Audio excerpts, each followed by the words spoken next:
Tapi kalau dikatakan orang Medan itu pasti orang Batak, tidak juga. Belum tentu kan. Jadi kelihatan untuk tahu bahwa dia ini Batak apa dari hiasan kepala. Iya, dari hiasan.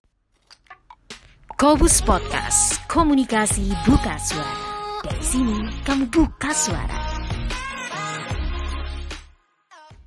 Halo semuanya, selamat datang di Qobus Podcast, komunikasi buka suara. Dari sini kamu buka suara. Podcast ini diproduksi oleh Program Studi Ilmu Komunikasi Universitas Katolik Widya Mandira Kupang sebagai sarana belajar dan juga praktik ilmu komunikasi. Saya Melisa Sahan, sahabat podcast kamu. Sahabat Qobus Podcast bekerja di tempat yang memiliki latar belakang berbeda dengan kebudayaan asal Anda, tentu membutuhkan ekstra waktu dan juga ekstra tenaga untuk bisa beradaptasi dengan kebudayaan baru tersebut. Nah, untuk membahas hal itu telah hadir bersama kita di studio Qobus Podcast Miss Dona Isra Silaban selaku dosen Ilmu Komunikasi Universitas Katolik Widya Mandira Kupang. Selamat pagi Miss Melisa. Apa kabar? Baik. Oke, terima kasih sudah hadir bersama kita. Biasanya Miss Dona duduk di kursi presenter, hari ini di kursi narasumber kita. Naik pangkat ya. Oke, Miss Dona, sahabat Qobus Podcast, kita lihat dari ujung kepala sampai ujung kaki ya. Ini sudah lengkap sekali dengan atributnya. Tapi sebelum kita bahas apa yang ada di kepala, di badan, dan tadi ya in bridging awal, mungkin Miss Dona bisa perkenalkan diri ke teman-teman atau sahabat Qobus Podcast. Silakan Miss. Oke, Horas Salve. Perkenalkan, nama saya Dona Isra Silaban. Saya dosen Ilmu Komunikasi Universitas Widya Mandira Kupang. Asal saya dari Medan, Sumatera Utara. Oke, dari Medan, Sumatera Utara. Miss, biasanya kan orang itu bingung antara saya ini orang Batak atau ini teman kita orang Batak, Miss Dona orang Medan. Sebenarnya boleh dijelaskan tidak apa perbedaan Medan dan juga Batak? Oke, baik. Kalau Medan itu sebenarnya kota, Miss. Oke. Kalau Batak itu suku. Jadi sama orang Batak itu ada 5 suku, Miss. Yang pertama suku Batak Toba, Batak Mandailing, Batak Karo, Batak Pakpak, dan Batak Simalungun. Ah, itu dia ada 5. Oke, jadi kalau bilang saya orang Medan berarti saya secara suku orang Batak juga gitu. Tidak bisa juga dibilang seperti itu, Miss. Karena kebanyakan di Medan itu kebanyakan orang, iya, penduduk aslinya orang Medan itu adalah orang Melayu. Oke. Nah, seperti itu. Tetapi kalau dibilang Sumatera Utara, tepatnya misalnya di Tarutung, langsung menyebutkan daerahnya, baru bisa dikatakan kalau suku kami itu ada di sana gitu. Tapi kalau dikatakan orang Medan itu pasti orang Batak, tidak juga. Belum tentu karena penduduk asli orang Medan itu adalah orang Melayu.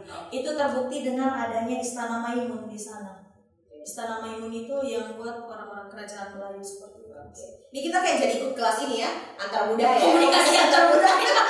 Karena kamu dosen ya, komunikasi antar budaya. Nah, Miss Dona yang tadi Miss Dona bilang ada 5 suku Batak, kemudian yang Miss Dona pakai hari ini tuh dari suku mana? Oke, kalau saya karena kebetulan saya Dona Silaban, ya Silaban itu Batak Toba. Jadi yang saya pakai ini adalah aksesoris yang dipakai oleh suku Batak. Oke, ada perbedaan antara suku satu dengan suku lain untuk aksesorisnya? Pasti. Kalau Batak Toba seperti ini, Miss. Ada sortali, ulos ya. Kalau Simalungun itu dia topi, ada topinya. Oke. Karo juga ada topi. Kalau Mandailing seperti riasan-riasan apa saya katakannya orang-orang Jambi begitu. Jadi semacam mahkota yang besar begitu tuh. Kalau Karo tadi sudah saya jelaskan ya, topi Simalungun. Kalau Pakpak juga dia pun pakai topi. Oke, jadi kelihatan untuk tahu bahwa dia ini Batak apa dari hiasan kepala. Iya, dari hiasan kepala. Kalau ulos karena kalau ulos ya sama aja sih sebenarnya. Kalau hiasan kepala ya. Yang paling mendominasi itu adalah hiasan kepala. Di perempuan saja atau di laki-laki juga? Dua-dua. Kalau laki-laki hiasan kepala dari Toba apa, Mas? Kalau Toba topi. Oke, Topi. Karo juga. Iya, semuanya pakai topi sih, Miss. Ayo mungkin yang paling kelihatan yang perempuan ya. Ini tadi paling menonjol. Kalau pernikahan juga pesta apapun pasti sortali digunakan kalau untuk Batak Toba, Miss. Oke, itu ada filosofi atau cerita di balik hiasan kepala ini tidak? Oke, kalau ini menandakan dia putri raja begitu saja. Mahkota ya. Mahkota ini cuma mahkota saja Miss. Bisa di mana-mana selalu identik dengan mahkota ya. Mahkota kalau Tapi menurut jadi aku. seru ya kalau kita tinggal di Indonesia, Miss, kayak semua daerah tuh punya hiasan kepalanya masing-masing, Miss.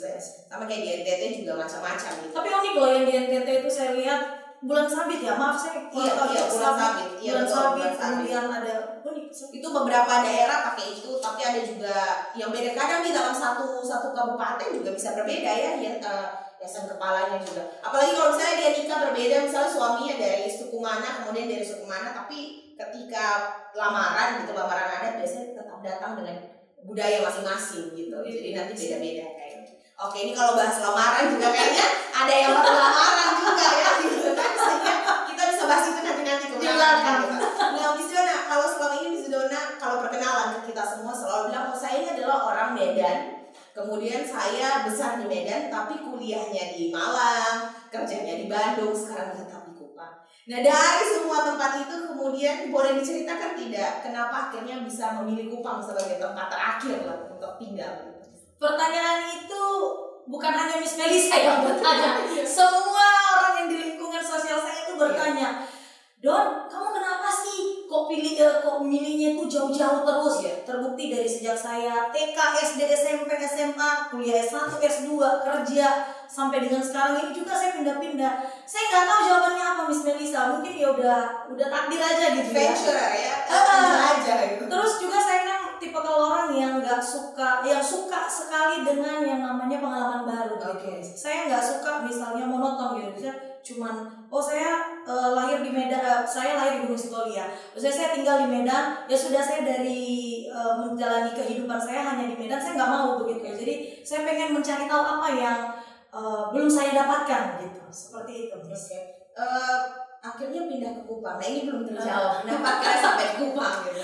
Kenapa saya sampai akhirnya di Kupang? Karena yang pertama saya pikir dari dulu ya, mindset saya itu orang-orang timur itu punya keunikan, ya. Kenapa saya bilang keunikan? Karena dulu saya pernah S1 di Manado ya. Yang saya hadapi juga adalah orang timur. Mereka itu unik-unik dengan segala budaya mereka, itu unik-unik mereka gitu. Jadi saya punya harapan dulu, aduh nanti mudah-mudahan saya bisa berbagi ilmu nih sama orang-orang timur juga. Dan ternyata Tuhan menjawab. Selain itu juga mungkin takdir ya Miss ya. Akhirnya saya bisa menemukan ya calon saya di sini. Tambatan hati. Iya, tambatan hati ternyata di sini. Jadinya itu yang semakin meyakinkan saya bahwa oh ya sudah, memang saya harus berkarir di timur, khususnya di NTT Kupang ini. Oke, berarti Miss Dona sekarang selain menyebut saya orang Batak, saya juga orang timur. Orang Batak yang tinggal di timur. Jelas terang sekarang. Oke, Miss Dona itu adalah tempat-tempat yang kemudian Miss Dona kunjungi gitu. Nah, selama ini ada tidak perbedaan signifikan gitu ketika saya dari Bandung, kemudian tadi sempat di Manado, di Batak sana dan di Kupang sini, ada perbedaan signifikan tidak yang dirasakan? Kalau perbedaan signifikannya mungkin dari intonasi suara, ya. Kemudian yang kedua itu karakter, kemudian yang ketiga itu makanan. Kalau di Sumatera itu kan identiknya asin gurih ya Miss ya. Kalau di Jawa manis-manis. Kalau di Timur pedas-pedas. Nah, itu dia yang cocok juga nih sama orang Medan ya, orang Batak gitu. Tapi dari semua jenis makanan cocok semua lah ya? Cocok. Karena saya mau omnivora, makan segalanya begitu. Tapi dari semua tempat itu sudah bisa masak banyak ya? Karena Miss Dona hobi masak ya? Iya, saya hobi masak. Sudah bisa masak makanan apa saja Miss? Kalau yang di sini? Iya. Saya bisa lah ya. Aduh, saya rumit itu Miss, soalnya saya itu mesti dibakar ya. Itu saya masih belum bisa kalau masak saya di sini. Okay. Cuman karena saya sering dari satu tempat ke tempat yang lain ya, pindah dari satu tempat yang lain, jadi saya mengerti kalau ini masakannya ini seperti ini begini, saya sudah ya sedikit-sedikit paham lah, bisa jadi istri yang baik dan benar. Atau yang mau menyiapkan perut suami sudah bisa dijamin. Bisa lah, dari berbagai nusantara. Jadi nanti kita kalau makan tuh di atas meja makan cita rasa nusantara. Terus Miss Dona semua tempat, kira-kira tempat mana saja yang sudah pernah Miss Dona kunjungi selama ini? Sudah semua Miss, tinggal Kalimantan saja yang belum saya kunjungi. Oke, di bagian perwakilannya tuh Kalimantan. Oh, sama satu lagi Miss, di Merauke sana saya masih belum jalan. Bisa lah ya, pre-wedding lagi, honeymoon jalan. Ini semoga yang menonton peka ya kalau Terus tadi jalan-jalan juga, dari segi makanan ya, itu tadi ada perbedaan signifikan. Cara Miss untuk beradaptasi dengan tempat baru itu apa yang biasa dilakukan, Miss? Yang pertama itu saya pendekatan, memahami karakternya. Karena kalau misalnya saya nih yang dari Medan begini orang Batak mendekati orang Jawa nggak bisa langsung saya sosor gitu, nggak bisa. Saya harus dekat dulu gitu tanya. Karena mereka intonasinya lembut, jadi saya pun harus menyesuaikan dengan lembut begitu ya, Miss. Pendekatan intinya. Kalau dengan orang Timur, karena saya lihat orang Timur juga hampir sama intonasi suaranya dengan orang Batak, jadi ya, gitu, jadi kayak udah anggap biasa. Intinya itu adalah pendekatan saja, Miss. Oke, tapi kalau dari segi bahasa pernah rasa ada masalah tidak, kayak kurang paham? Sering itu terjadi gimana? Sering miskomunikasinya sering begitu. Misalnya apa sih Miss itu yang tahan itu kayak misalnya duduk tahan ya? Duduk tahan, pegang tahan, makan tahan. Kenapa nggak dibilang saja pegangan saja? Ayo silakan makan. Itu saya harus berusaha memahami. Oh ini ternyata maksudnya demikian. Waktu awal-awal juga ya, karena kita juga banyak menghabiskan waktu bersama pas awal. Miss Dona tuh selalu tanya ini maksudnya apa? Iya benar. Itu ngomongnya apa gitu karena konteks. Jadi saya dengan Ibu Ria waktu itu jadi translator. Terus kayak ini ngomong apa? Miss Melisa minta tolong Ibu Ria begitu minta tolong apa ya? Tapi dalam kelas mahasiswa pernah tidak Miss Dona kemudian kan mungkin cara ngomong anak sini beda dengan ketika kita di Jawa karena bahasanya dari logat dialek juga beda. Pernah tidak susah memahami ini mahasiswa sebenarnya ngomong apa gitu? Sering. Itu kalau apalagi pertama sekali saya ada di mengajar ya di ruangan, katanya sonde ini apa? Saya mencoba untuk tenang, diam. Dia omong saja begitu toh, sonde Miss. Sampai pada akhirnya saya bilang, minta tolong bisa ditranslate bahasa Indonesia saja supaya saya mengerti. Begitu. Sonde ini apa? Begitu. Sonde Miss, dia bilang begitu. Mari sudah Miss. Padahal maksudnya ayo gitu. Mari sudah. Berarti ini apa? Jadi kayak ya itu aja sih Miss gitu. Sama kayak tadi sebelum kita mulai ya, salah satu kru bilang angkat tahan doa. Iya, gitu. angkat tahan doa. Ini sudah diangkat, ditahan dan didoakan lagi. Jadi saya bingung gitu. Jadi Tuhan kayaknya bingung ya mau diangkat atau mau ditahan tapi berdoa. Jadi berkatnya kayak maju mundur. Sudah diangkat ditahan lagi. Nah, ketika berpindah dari satu tempat ke tempat yang lain, Miss Dona pernah mengalami culture shock tidak? Kayak bingung, kaget gitu. Ternyata kenapa ini berbeda dari yang saya bayangkan? Jawabannya itu pertama karena kebudayaan kami yang sudah terbiasa untuk merantau jauh, jadi tidak culture shock sih Miss. Terus juga kan saya punya kepribadian ekstrovert ya. Kalau ekstrovert itu mau ditempatkan dimanapun ya oke aja, fine aja, nggak ada yang kayak culture shock gimana itu nggak. Makanya ya beda, itu berbicara tentang mental ya Miss ya. Beda orang pasti beda apa namanya ya, beda kelanjutannya lah untuk menyikapi culture shock itu seperti apa demikian. Jadi tidak pernah ada culture shock gitu ya. Berarti selama ini memang tempat yang Miss Dona tinggali, Miss Dona tempat itu semua aman gitu. Aman sih Miss, aman. Nah, culture shock itu kan tadi karena Miss Dona tidak merasa itu, tapi culture shock itu kan merupakan keadaan ketika kita tuh sebagai pendatang tidak tahu nih tempatnya kita gitu. Miss Dona biasanya sebelum pindah ke suatu tempat, katakanlah pindah ke Kupang, pernah riset tidak cari di internet orang Kupang seperti apa? Tidak. Kalau Miss Melisa ingat kemarin itu waktu pertama sekali kita komunikasi, saya tanya, saya justru baru tahu kalau Unmira itu universitas terbaik di Kupang. Saya nggak tahu. Saya tidak tahu itu loh, makanya saya ya udahlah ya, pokoknya kalau saya lolos seleksi kemarin itu diterima, puji Tuhan langsung gua gitu. Lalu kemudian kita komunikasi, saya komunikasi dengan Miss Melisa. Miss Melisa bilang, ternyata Universitas Widya Mandira itu yang terbaik di Kupang. Wow, saya pikir itu suatu kebanggaan bagi saya bisa dipercaya ada di sini seperti itu. Salah satu universitas terbaik ya dengan lulusannya seperti yang ada di belakang kamera ini. Jadi itu tadi ya, Miss Dona tidak mencari tahu terlalu banyak, berarti let it go aja. Iya, kemana Tuhan membawa saya pergi. Nah, ketika mengajar di Unwira ini, ketika juga jadi dosen dulu di kampus di tempat sebelumnya di luar NTT ini, pasti Miss Dona menghadapi karakteristik yang berbeda antara mahasiswa. Kira-kira apa yang menurut Miss paling berbeda antara mahasiswa di Kupang sini, khususnya di kelas yang Miss mengajar dengan dulu waktu di luar NTT? Tidak ada sih Miss ya, karena kalau berbicara tentang daya tangkap juga ini kan pasti ada kaitannya dengan daya tangkap seseorang gitu ya. Itu nggak bisa dikategorikan karena dia dari Bandung nih jadi lebih pinter misalnya, atau ini dari Surabaya jadi lebih pintar dibandingkan dengan yang di NTT, di Kupang. Saya pikir itu enggak ya, itu semua tergantung kepada pola pikir dan kemauan seseorang untuk belajar. Kira-kira mahasiswa di sini nih kelasnya Miss Dona kemauan belajar ya berapa persen dari 0 sampai 100 sejauh ini? 0 sampai 100 saya pikir 85%. Untuk di mata kuliah saya ya Miss ya. Kalau saya pikir mereka itu antusiasnya 85%, karena saya pikir juga dengan kedatangan dosen baru, saya sudah ada riset sedikit-sedikit ya sama mahasiswa. Mereka berkata bahwa dengan kehadirannya kita sebagai dosen baru dan juga dibimbing oleh para senior-senior kita yang handal seperti itu, mahasiswa jadi semakin penasaran apa sih sebenarnya ilmu komunikasi itu. Jadi ya saya terima kasih juga ya buat senior-senior yang sudah mendampingi, membimbing kami berdua sebagai dosen baru di sini. Ini lama-lama podcast kita jadi akhirnya testimoni ya. Testimoni. Semua ada di sini. Realitanya seperti itu memang. Miss Dona, mengajar mata kuliah apa saja dari semester masuk sampai dengan sekarang? Semester pertama saya masuk itu komunikasi pembangunan perubahan sosial, ya Miss ya. Kemudian yang kedua fotografi, dokumentasi PR. Itu untuk komunikasi pembangunan sosial ada Pak Mike. Hai Pak Mike. Kemudian untuk fotografi ada Ibu nih. Hai Ibu nih. Halo. Kemudian yang untuk sekarang itu teori komunikasi itu Pak Anton Darus ya. Oke, hai Pak.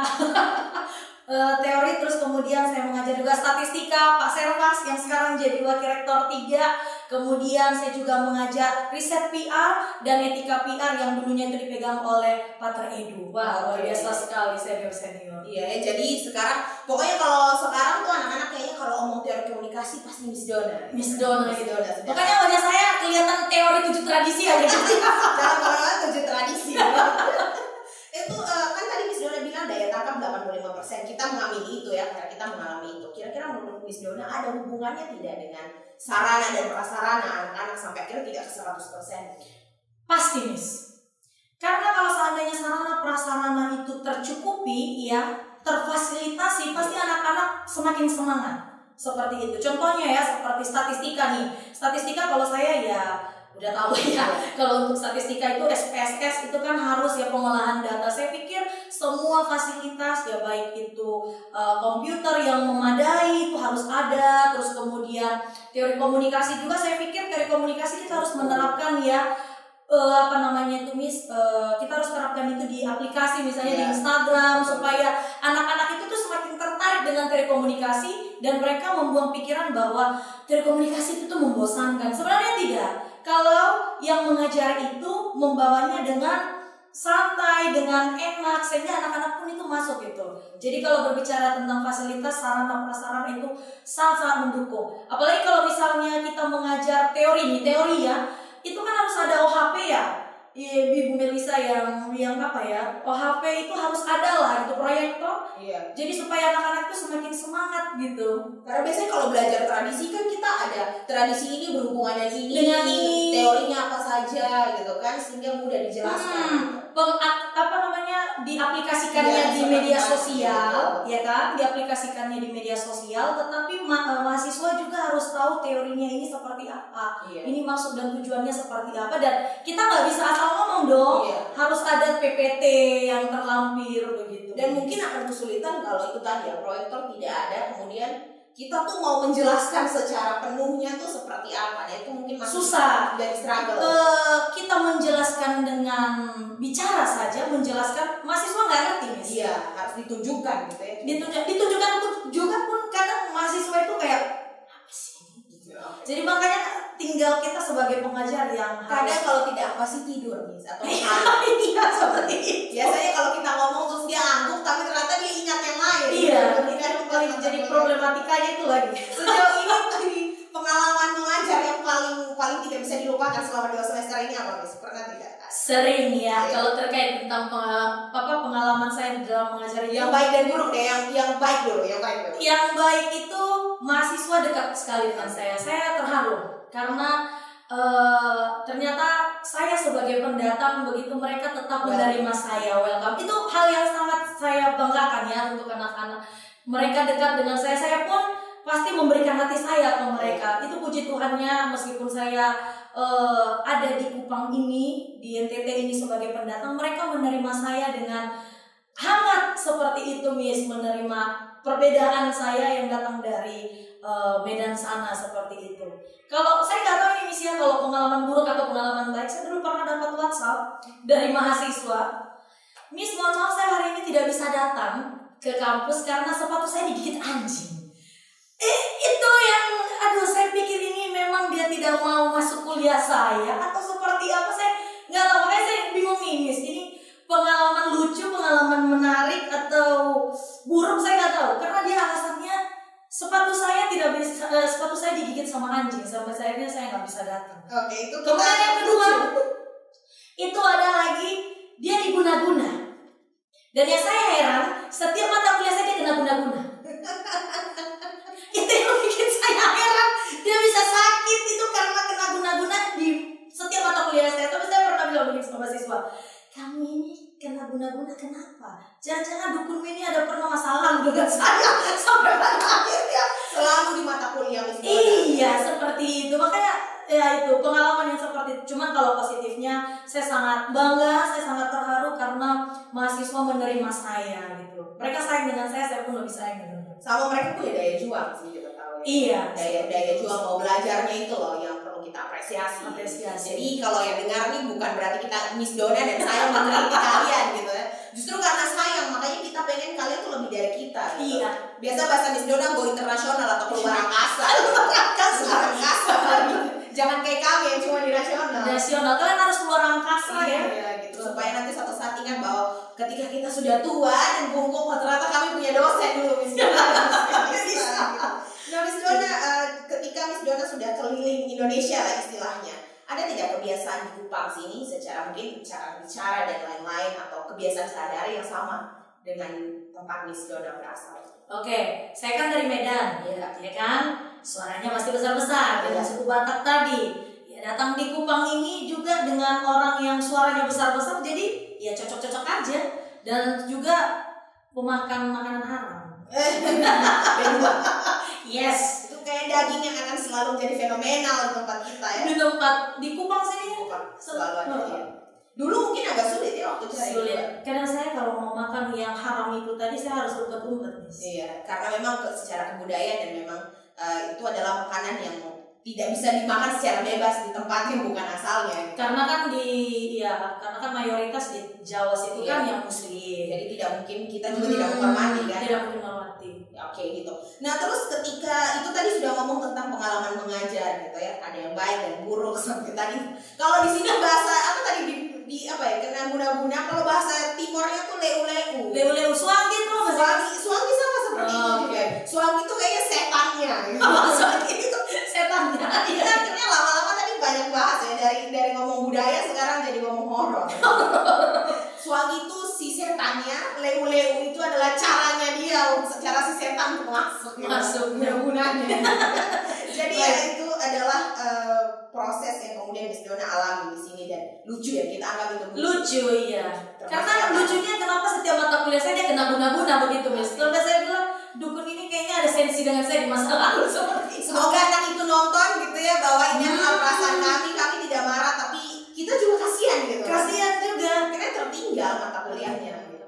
Semoga si leu-leu segera keluar gitu. Dan yang digigit anjing sepatunya bisa segera ditemukan sepatunya. Okay. Nah, Miss Dona, tadi Miss Dona sudah cerita sebelum jadi dosen, Miss Dona pernah kerja di tempat lain atau memang dari awal karirnya jadi dosen? Dari awal memang saya dosen. Baik di luar NTT dan di NTT sini. Itu cita-cita dari kecil? Iya. Okay. Karena saya terinspirasi dari papa saya. Oke. Rata-rata gitu ya, kalau misalnya keluarga kita ada yang pengajar, mesti kita juga karena nggak punya, karena kan sekolah yang pertama itu kan dari keluarga ya. Iya kan? Jadi ketika di keluarga itu kita lihat papa kita sebagai seorang dosen ya udah kita nih berarti kita jadi dosen gitu. Dan mau tidak mau kita tuh pasti terus-terusan seperti itu. Jadi kayak sudah terdoktrin gitu loh. Tapi bukan berarti loh ya yang misalnya keluarganya yang tidak ada pengajar tidak bisa jadi dosen. Tidak. Jangan sampai kamu yang membuka jalan untuk generasi seterusnya jadi dosen. Seperti itu. Kalau saya dan Miss Dona kebetulan memang sudah terpatri dalam diri kami, orang tua pengajar. Jadi ya sebagai anak yang mengikut jalan saja. Jangan pusing. Malas berpikir juga ya bisa mau jadi apa gitu ya. Kan orang lain mungkin kayak cita-cita kayaknya model bagus deh gitu kan. Tapi sayang ya bisa. Akhirnya ya udah kita dosen aja. Gitu. Nah, Miss Dona itu cita-cita terkait menjadi dosen gitu. Dulu selain dosen waktu kecil pernah cita-cita apa? Mainstream mungkin dokter. Oke. Iya biasa ya Miss ya, kalau ditanya anak-anak mau jadi apa, mau jadi dokter, ya kan? Ternyata sekarang jadi dokter tapi di pendidikan. Iya, khawatirnya kalau saya jadi dokter, pasien nanti terkejut-kejut dengan suara saya, begitu ya. Kalau mahasiswa kan, gitu kan, mereka langsung yang tadinya mengantuk begitu, langsung sadar begitu. Tapi pakai kebiasaan mengajar atau kayak, gitu dalam kelas pasti bikin mereka ini ya, jadi ciri khas. Gitu. Jadi ciri khas, ini pasti yang mengajar di dalam Miss Dona. Biasanya kalau mengajar di kelas F tapi sampai kelas G dan kelas H dengar semua gitu. Iya, berarti Miss Dona ini ada. Oke. Sejauh ini juga kayaknya anak-anak juga menerima Miss Dona dengan baik. Terus ya tidak ada testimoni yang tidak bagus selama ini. Oh iya gitu ya. Iya kan? Syukur puji Tuhan. Miss Dona itu kalau jadi dosen kan kita pasti selain S2 akan lanjut ke pendidikan selanjutnya. Miss Dona ada rencana jangka panjang untuk lanjut ke pendidikan? Jangka panjang ya. Sekarang jangka pendeknya menikah. Oke.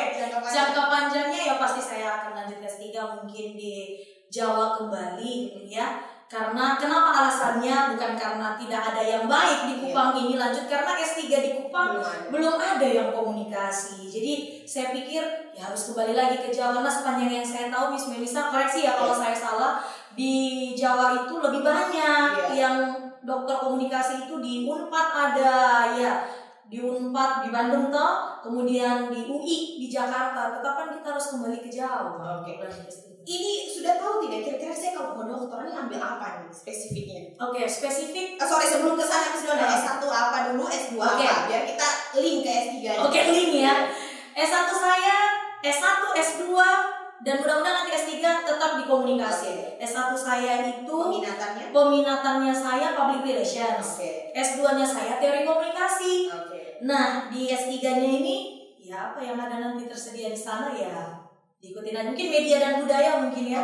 Biar lebih kompleks, udah belajar teori, belajar PR, kemudian nanti belajar tentang budaya lagi. Ini supaya kita juga agak sedikit menyentil supaya pembagian mata kuliah juga. Kira-kira Miss Dona selain mata kuliah yang tadi sudah Miss Dona mengajar, Miss Dona pengen mengajar mata kuliah apa lagi gitu kira-kira? Kebudayaan bisa. Budaya, komunikasi antar budaya. Yes. Apalagi ya yang pokoknya yang sedikit-sedikit mengotak lah ya. Mengotak itu ya karena mungkin basic saya teori ya, saya karena sudah dikasih saya teori, kedepannya mungkin psikologi komunikasi mungkin yang seperti itu ya. Jadi ya lebih banyakkan ke teoritis sih kalau saya, dan yang ngotak-ngotak begitu tuh statistika. Nah yang begitu tuh saya lebih expert di bidang itu gitu. Kalau teori komunikasi jelas kalau tidak lulus teori kan tidak bisa lagi. Iya, dan itu kan 3 SKS-nya yang bisa 3. Selain 3 SKS memang dia ada dasar gitu kan. Kalau tidak lulus itu ya tidak bisa ambil komunikasi. Tidak bisa komunikasi. Oke Miss Dona, pesan untuk mahasiswa dan mahasiswi Kobus Podcast atau Unwira pada umumnya. Silakan Miss Dona, pesan-pesan apa yang ingin disampaikan? Pesan-pesannya, terimalah keberagaman yang ada di Universitas Widya Mandira. Ya, jadikan itu sebuah keunikan. Itu saja mungkin. Oke. Kalau harapannya untuk Kobus Podcast sebagai presenter dan sebagai narasumber, tetap berjaya, maju ya. Tetap menampilkan konten-konten yang menarik setiap episodenya. Oke, gitu ya. Jadi nanti semoga kalau sudah jadi narasumber, Miss Dona akan tetap jadi presenter. Dan kalau bisa Miss Dona pakai seperti ini untuk jadi presenter kan seru ya kalau tiap episode gitu kan. Jadi kita belajar sesuatu yang baru gitu dari Miss Dona ya. Ada lagi yang mau disampaikan Miss Dona kepada teman-teman atau pemirsa Kobus Podcast? Terima kasih sudah menerima keberadaan saya selama ada di Nusa Tenggara Timur ini, khususnya di Kupang, Universitas Widya Mandira, baik itu rekan-rekan seprofesi ya, teman-teman mahasiswa. Saya sangat bangga, saya sangat terharu karena kalian menerima saya tanpa melihat perbedaan saya yang dari luar NTT seperti itu. Ya, dan juga terima kasih kepada semua kenalan juga yang di Kupang karena sudah menemani dan juga akhirnya membantu Miss Dona selama ada di sini. Siap. Oke, Miss Dona terima kasih banyak karena sudah bergabung dengan Kobus Podcast. Kita senang sekali. Semoga nanti episode berikutnya Miss Dona bisa jadi ini lagi ya, narasumber lagi ya untuk bicara lagi mungkin tentang kebudayaan. Mungkin setelah 2 tahun 3 tahun tinggal atau 1 hari sudah kuliah doktor dan pulang kemudian menceritakan tentang apa yang terjadi selama perkuliahan ya. Jadi banyak cerita yang bisa kita dengar dari Miss Dona. Terima kasih sekali lagi sudah mau bergabung bersama kita. Demikianlah perbincangan kita hari ini sahabat Kobus Podcast bersama dengan Miss Dona Isra Silaban. Terima kasih sekali lagi karena sudah bergabung dengan kita. Jangan lupa untuk saksikan seluruh episode Kobus Podcast dan juga mengikuti kita di berbagai kanal media sosial. Kita ada di Instagram @kobuspodcast, di TikTok @kobuspodcast, Facebook Kobus, YouTube Ilmu Komunikasi Unwira. Saya Melisa Sahan, mewakili seluruh kerabat kerja yang bertugas, pamit undur diri. Terima kasih dan sampai jumpa. Kobus Podcast, komunikasi buka suara. Dari sini kamu buka suara.